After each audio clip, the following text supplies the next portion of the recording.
Muraho neza, ikaze kuri YouTube channel yacu. Muri aka kanya tugiye kurwanira hamwe ku ndwara y'ifumbi y'amenyo yibasira abantu benshi. Tugiye kureba icyitera, ese yirindwa ite, ese ivurwa ite.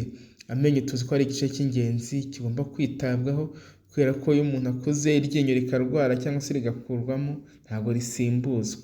Uri kumwe na Dr. Gasangwa Patrick.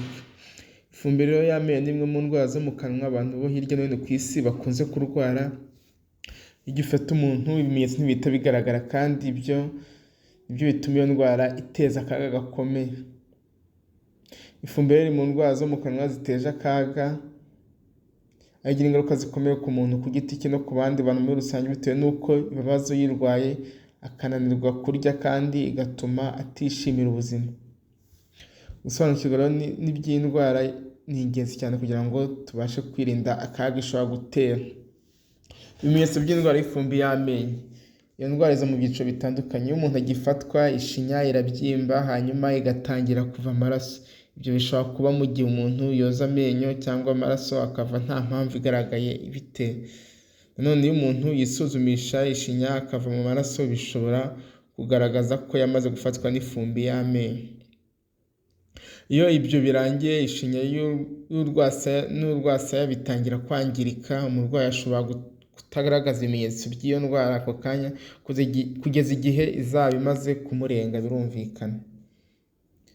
Iyo rero igeze kuri urwo rwego, amenyo atangira gucukuka, agakuka, hagati yayo hakaza imyanya, umuntu akanuka mu kanwa, ishinya igatandukana n'amenyo bigatuma asigara yanamye, n'ishinya ikava amaraso. Urumva ko ari indwara itoroshye ibangamira umuntu ndetse na sosiyete rwose, ubona ko umuntu abangamiwe. Ino fumbiro y'amenyo iterwa n'iki, cyangwa se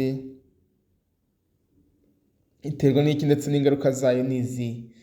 Hari ibintu bitandukanye bishobora gutera indwara y'ifumbi. Iyo ndwara iterwa ahanini na za mikorobe zigenda zihoma ku ryinyo.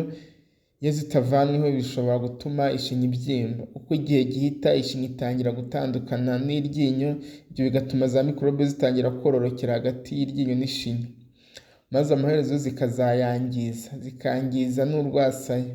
Iyo mikorobe zikomeje kwirundanya ku ryinyo cyangwa munsi yaryo, zikora urubobi ku ryinyo. Kubera ko urwo rubobi ruba rutwikiwe na za mikorobe, rukomeye kandi rufashe ku ryinyo, ntirupfa kurivaho nk'uko bimeze kuri za mikorobe ziba zihomye ku ryinyo.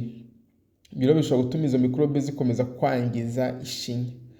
Hari ibindi bishobora gutera indwara y'ifumbi. Muri byo harimo isuku nke y'amenyo, imiti igabanya ubushobozi umubiri ufite bwo kurinda indwara ziterwa na virusi, imihangayiko, kurwara diyabete ntukurikize amabwiriza ya muganga, ikindi no kunywa inzoga nyinshi n'itabi, ndetse n'ihinduka ry'imisemburo y'umubiri, wenda bitewe no gutwita, kubera ko iyo umuntu atwite nanone burya ubudahangarwa bw'umubiri buragabanyuka.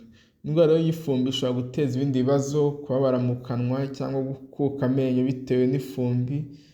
Bishobora gutuma udakanjakanja ibyo kurya neza ngo wumve bikuryoheye.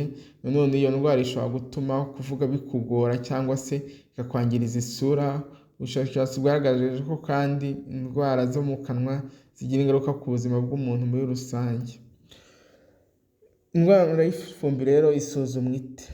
Wabwirwa n'iki ko urwaye ifumbi? Ushobora kuba ufite bimwe mu bimenyetso twamaze kuvuga haruguru.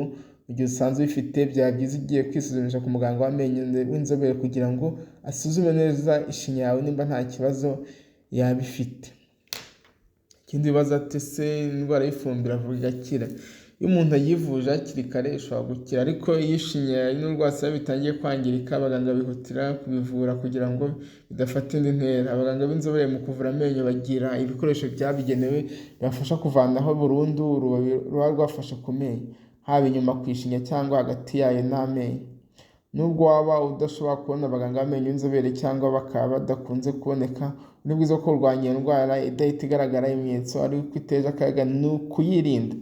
Kwirinda rero ni gute? Ni ukoza amenyo yawe buri gihe kandi kuri gahunda. Nibwo buryo bwiza bwo kwirinda ino ndwara y'ifumbi. Ni ukuvuga ngo uburyo bari bwo kwirinda ni ukoza amenyo yawe kenshi kandi buri gihe, ntucike intege.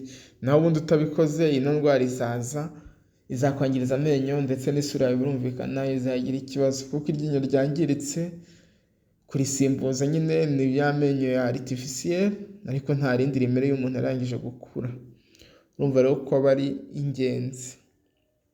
Niyo mpamvu rero tuba tugomba kubyitaho, kubyirinda ni wo muti kuko bizagufasha kutarwara indwara y'ifumbi. Kandi kubyirinda biroroshye, ni ukoza amenyo kenshi kandi buri gihe n'umuti wabugenewe. Ndetse biba byiza ko niba buri nshuro imwe mu mwaka cyangwa se buri mezi 6 wakabaye ubonana na muganga w'amenyo akakurebera amenyo yawe nimba nta kibazo afite, ndetse byaba ngombwa hakaba no kogesha amenyo nk'uko bikorwa kwa muganga kuruta uko wiyogereza mu rugo ukoresheje uburusu, kuko rwa rubobi akenshi iyo rwaje wowe n'uburusu bw'amenyo ntabwo ushobora kubyikuriraho, ariko kwa muganga baba bafite ibikoresho byabugenewe bishobora kugufasha gukuraho urwo rubobi ruba rwaje ku menyo. Urumva rero ko ari ingenzi kogesha amenyo kwa muganga cyangwa se kwisuzumisha kuri muganga w'amenyo kugira ngo dukomeze kwirinda ino ndwara y'ifumbi. Murakoze cyane, mwari kumwe na Dr. Gasangwa Patrick. Mukomeze mukore subscription kuri YouTube channel yacu. Bye bye, ciao ciao. Muraho neza, ikaze kuri YouTube channel yacu. Muri aka kanya tugiye kurwanira hamwe ku ndwara y'ifumbi y'amenyo yibasira abantu benshi. Tugiye kureba icyitera, ese yirindwa ite, ese ivurwa ite. Amenyo tuzi ko ari igice cy'ingenzi kigomba kwitabwaho, kubera ko iyo umuntu akuze iryinyo rikarwara cyangwa se rigakurwamo ntabwo risimbuzwa. Uri kumwe na Dr. Gasangwa Patrick. Ifumbi rero y'amenyo ni imwe mu ndwara zo mu kanwa abantu